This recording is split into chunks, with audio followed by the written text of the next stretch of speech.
আজীবন মানুষকে সংগঠিত করেছেন। এমনকি আমাদের ভারতবর্ষের স্বাধীনতার পর এখন পর্যন্ত প্রতিদিন দলিতের উপর নির্যাতন, শ্রমজীবী মানুষের উপর আক্রমণ সংগঠিত হচ্ছে। এর বিরুদ্ধে বিশেষ করে দলিত মানুষের সংগঠিত করার জন্য তিনি আওয়াজ তুলেছেন। তার জীবদ্দশায় আমরা সারা ভারতবর্ষে দলিতদের মুক্তির সংগ্রামে একটা ভূমিকা নিতে পারে এরকম একটা সংগঠন দলিত শোষণ মুক্তি মঞ্চ আমরা তৈরি করেছিলাম। কিন্তু তার যে স্বপ্ন, এই স্বপ্ন এখন আমরা পূরণ করতে পারিনি। আমাদের রাজ্যে বিশেষ করে তার সংগঠনের নেতৃত্বের ভূমিকা এবং সরকারে, বামফ্রন্ট সরকারে তিনি যেমন মন্ত্রী ছিলেন, তাকে কাজে লাগিয়ে তিনি যে অধিকার আদায়ের সংগ্রাম করেছেন, অধিকার আদায় করেছিলেন, আজকে আমরা লক্ষ্য করছি একদিকে ভারতবর্ষের স্বাধীনতার পর আমাদের ডক্টর বি.আর. আম্বেদকর নেতৃত্বে সংবিধান, তাতে যে অধিকার এই দেশের মানুষকে দিয়েছিল এবং আমাদের রাজ্যে বামপন্থী ফ্রন্ট সরকার যে অধিকারগুলি অর্জন করতে সাহায্য করেছিল, আজকে এগুলি সবগুলি একটার পর একটা কেড়ে নেওয়া হচ্ছে।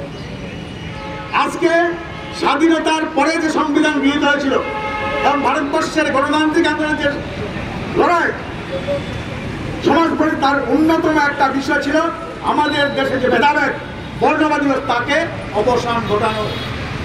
সংবিধানেও এমন কিছু বিষয় আছে যেগুলি এই বর্ণবাদী ব্যবস্থার বিরুদ্ধে মানুষকে লড়াইতে উৎসাহিত করবে এবং বর্ণবাদী ব্যবস্থার খতম করবে।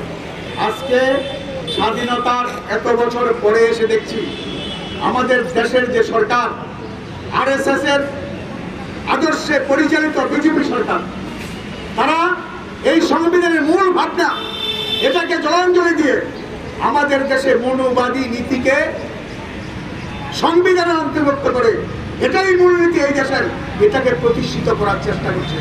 আমরা দৃঢ়তার সাথে বলতে পারি, ভারতবর্ষের স্বাধীনতা আন্দোলনের পরে ভারতবর্ষের স্বাধীনতাকামী মানুষ যেমন ভারতবর্ষে আরএসএস এর যে কৌশল, এই কৌশলকে পর্যদস্ত করেছিল, ধর্মনিরপেক্ষ ভারত তৈরি করেছিল, একটা সংবিধান দিয়েছিল। আজকের দিনেও এই মানুষের উত্তরসূরিরা আছে, তারা আরএসএস বিজেপির এই জঘন্য প্রচেষ্টা, ইতিহাসকে পেছনে দিকে ঠেলে দেওয়ার চেষ্টা, এটাকে বরদাস্ত করবে। তারা ভয় পায় আমাদের আন্দোলনকে।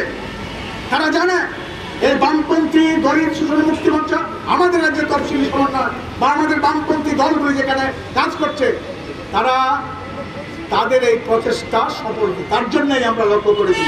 আজকে আমরা প্রয়াত অনিল সরকারের জন্মদিন পালন করছি, আমরা বিজেপি সরকারের পদত্যাগ চাইছি না, তারপরে শ্রদ্ধা অনুষ্ঠান করছি। সেখানেও দেখছি কংগ্রেসের গুন্ডারা আর বিজেপির গুন্ডারা, সমাজদ্রোহীরা আমাদের সেই কর্মসূচি করতে বাধা তৈরি করে। মলনগরে, আনন্দনগরে আমাদের কমরেডরা যখন প্রোগ্রাম করার চেষ্টা করছিলেন, বাধা তৈরি করেছেন। মলনগরে প্রোগ্রাম করার পরে আমাদের গণ আন্দোলনের কর্মী তপন শাহ তাকে বাড়ি থেকে এনে মারধর করেছে। এরকম আম্বেদকরের জন্মদিন পালন করার সময় কমলপুরে বিজেপির গুন্ডারা আমাদের কর্মীদের আক্রমণ করেছে। কেন অনিল সরকার এত ভয় কেন, আম্বেদকরের এত ভয় কেন, তফসিলি সমন্বয়কে এত ভয় কেন? আসলে তারা বুঝেছে তাদের ঘন্টা বেজে গেছে। সারা দেশে আরএসএস বিজেপিকে পরাস্ত করার জন্য মানুষ তৈরি হচ্ছে, শ্রমজীবী মানুষ। আমাদের রাজ্য এই 7.5 বছরের সরকারের কাজে যারা একটা প্রতিশ্রুতি রক্ষা করেনি, বরং বামফ্রন্ট সরকারের আমলে অর্জিত অধিকারগুলি একটার পর একটা হরণ করছে, মানুষের কথা বলতে দিচ্ছে না, তার জন্যই তারা ভয় বাড়ছে। মানুষ প্রতিদিন এই ভয়কে জয় করে রাস্তায় আসছে। তার জন্য আজকে আক্রমণ, অনিল সরকারের জন্মদিন পালন করব, তার জন্য আমরা একটি আবেদন করব, এটার জন্মদিন একটা আনুষ্ঠানিকতা। অনিল সরকাররা যে লড়াই করেছেন মানুষের অধিকার প্রতিষ্ঠার জন্য, এবং এই আরএসএস বিজেপির যে মূল নীতি, তার বিরুদ্ধে মানুষকে সংগঠিত করে একে প্রতিহত করার চেষ্টা করছেন, আজকের দিনে তারা মরিয়া। তার জন্য আমাদের আরো বেশি সংগঠিত হয়ে শুধু তফসিলি অংশের মানুষটা, সমস্ত গণতান্ত্রিক আন্দোলন একসাথে মিলে তাদের এই অপচেষ্টা প্রতিহত করতে হবে এবং আগামী দিনে সমাজ পরিবর্তনের যে লড়াই, মৌলবাদী নীতিকে খতম করার যে লড়াই, জাত ব্যবস্থার যে চেষ্টা, জাত ভাগ করার যে চেষ্টা জাতিগতভাবে, এটার বিরুদ্ধে মানুষকে সংগঠিত করে আমরা এটা